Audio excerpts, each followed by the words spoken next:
Assalamualaikum warahmatullahi wabarakatuh. Nama saya Safira dengan NIM 125170002 dari kelas 2A TBI. Di sini Safira akan menjawab pertanyaan-pertanyaan dari soal UTS Filsafat Ilmu semester 2. Yang pertama yaitu bagian A, LOTS, Lower Order Thinking Skills, mengukur kemampuan mengingat dan memahami konsep dasar. Soal yang pertama, jelaskan pengertian Islamic worldview menurut Al-Attas dan sebutkan dua unsur utama yang menjadi pijakannya. Menurut Syekh Muhammad Naqib Al-Attas, Islamic worldview adalah cara pandang Islam terhadap hakikat realitas dan kebenaran yang bersumber dari wahyu Allah serta dipahami melalui akal yang benar. Worldview ini membentuk cara manusia melihat Tuhan, manusia, alam semesta, dan tujuan kehidupan. Dua unsur utama yang menjadi pijakannya yang pertama adalah wahyu. Wahyu ini mencakup Al-Quran dan Sunnah sebagai sumber utama kebenaran yang bersifat mutlak. Yang kedua, akal. Akal sebagai alat untuk memahami, mengembangkan, dan mengaplikasikan wahyu dalam kehidupan. Dengan demikian, Islamic worldview menjadikan ilmu tidak hanya untuk mengetahui sesuatu, tetapi juga untuk mendekatkan diri kepada Allah dan mewujudkan kemaslahatan manusia. Soal nomor 2. Uraikan secara singkat 3 cabang filsafat, ontologi, epistemologi, dan aksiologi, beserta objek kajiannya. Yang pertama, ontologi.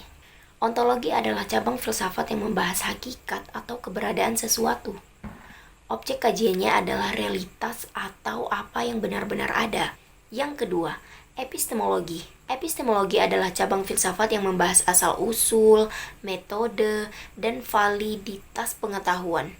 Objek kajiannya adalah bagaimana manusia memperoleh ilmu serta bagaimana kebenaran suatu ilmu dapat dibuktikan.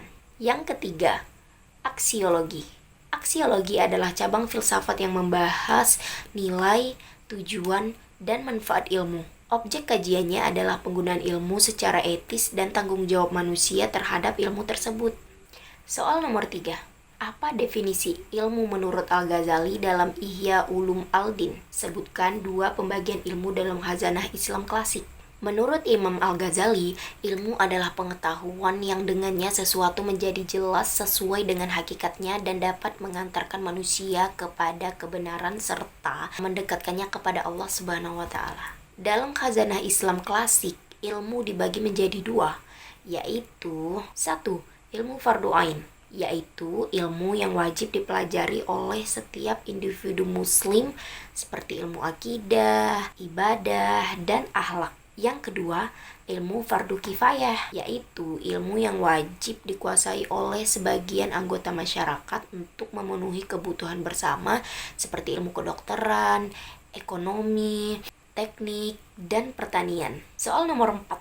Jelaskan perbedaan objek formal dan objek material dalam ilmu menurut filsafat Islam. Objek material adalah sesuatu yang menjadi bahan atau sasaran penelitian suatu ilmu. Sedangkan objek formal adalah sudut pandang atau cara suatu ilmu mengkaji objek material tersebut. Sebagai contoh, manusia dapat menjadi objek material bagi banyak disiplin ilmu. Dalam ilmu kedokteran manusia dipelajari dari aspek kesehatan tubuhnya, sedangkan dalam ilmu ekonomi manusia dipelajari sebagai pelaku kegiatan ekonomi. Jadi, objek materialnya sama, tetapi objek formalnya berbeda.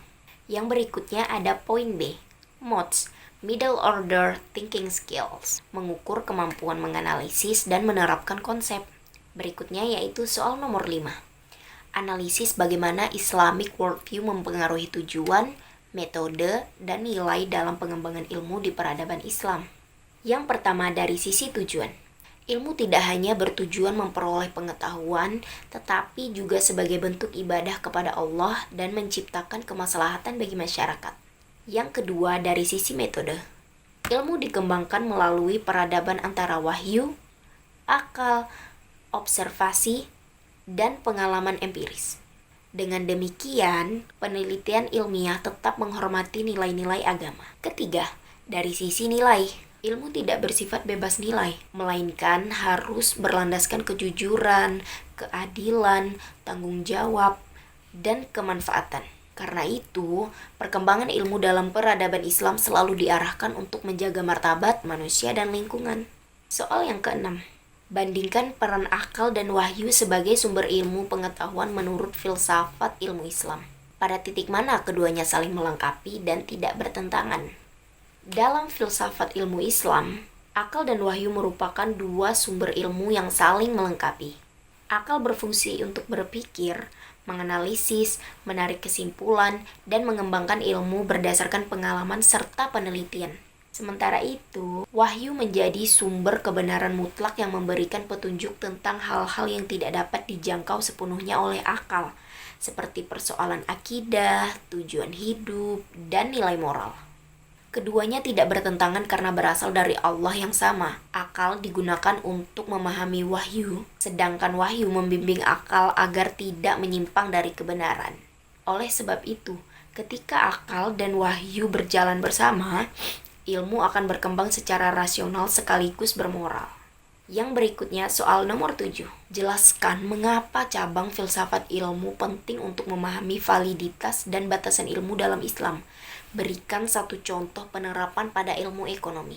Cabang filsafat ilmu penting karena membantu menjelaskan apa yang menjadi objek ilmu, bagaimana ilmu diperoleh, dan untuk apa ilmu digunakan. Ontologi membantu menentukan hakikat objek yang dikaji. Epistemologi menguji kebenaran metode yang digunakan. Sedangkan aksiologi memastikan ilmu dimanfaatkan secara etis. Contohnya dalam ilmu ekonomi Islam. Suatu sistem investasi tidak hanya dinilai dari keuntungan yang diperoleh, tetapi juga dari kehalalan transaksi, keadilan, serta tidak mengandung riba, gharar, atau praktik yang merugikan masyarakat. Dengan demikian, validitas ilmu ekonomi tidak hanya diukur dari efisiensi, tetapi juga dari nilai-nilai syariat. Berikutnya ada poin C, HOTS, Higher Order Thinking Skills. Mengukur kemampuan mengevaluasi, mencipta, dan memecahkan masalah kompleks. Soal nomor 8. Analisis secara kritis pernyataan ilmu modern bersifat netral nilai. Gunakan kerangka hubungan akal dan wahyu untuk mendukung argumenmu. Pernyataan tersebut dapat dipahami bahwa ilmu modern sering dipandang netral karena hanya berfokus pada fakta dan metode ilmiah tanpa mempertimbangkan aspek moral. Namun dalam praktiknya, penggunaan ilmu tetap dipengaruhi oleh nilai dan kepentingan manusia. Sebaliknya, dalam Islam, ilmu selalu terikat pada nilai karena tujuan akhirnya adalah kemaslahatan dan pengabdian kepada Allah.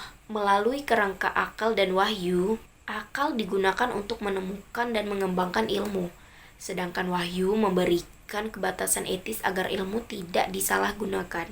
Contohnya, perkembangan kecerdasan buatan dapat meningkatkan produktivitas, tetapi wahyu mengingatkan bahwa teknologi tidak boleh melanggar keadilan, privasi, atau merugikan manusia. Dengan demikian, ilmu dalam Islam bersifat rasional sekaligus bermoral. Soal 9. Jika filsafat ilmu Islam lahir dari worldview Islam, rumuskan 3 prinsip dasar yang seharusnya menjadi kerangka metodologi ilmu-ilmu sosial kontemporer. 3 prinsip dasar tersebut adalah: yang pertama, prinsip tauhid, yaitu seluruh aktivitas ilmiah harus mengakui bahwa Allah adalah sumber kebenaran dan tujuan akhir ilmu adalah kemaslahatan.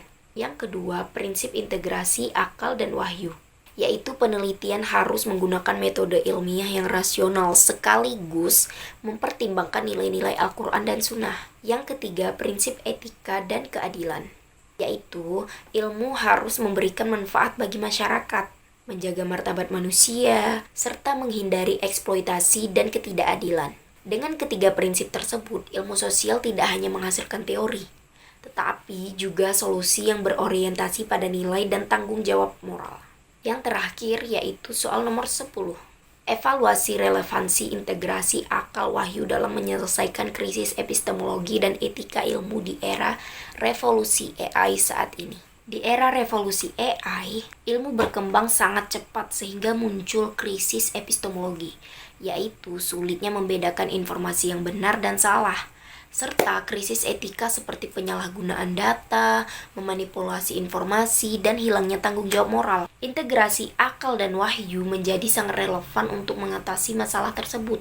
Akal digunakan untuk mengembangkan teknologi secara inovatif dan efisien, sedangkan wahyu menjadi pedoman agar teknologi digunakan secara adil, jujur, dan bertanggung jawab. Dengan pendekatan ini, AI tidak hanya dinilai berdasarkan kecanggihannya, tetapi juga berdasarkan manfaatnya bagi manusia serta kesesuaiannya dengan nilai-nilai moral Islam. Oleh karena itu, integrasi akal dan wahyu dapat menjadi solusi untuk perkembangan ilmu yang maju sekaligus beretika. Sekian yang dapat saya sampaikan. Wassalamualaikum warahmatullahi wabarakatuh.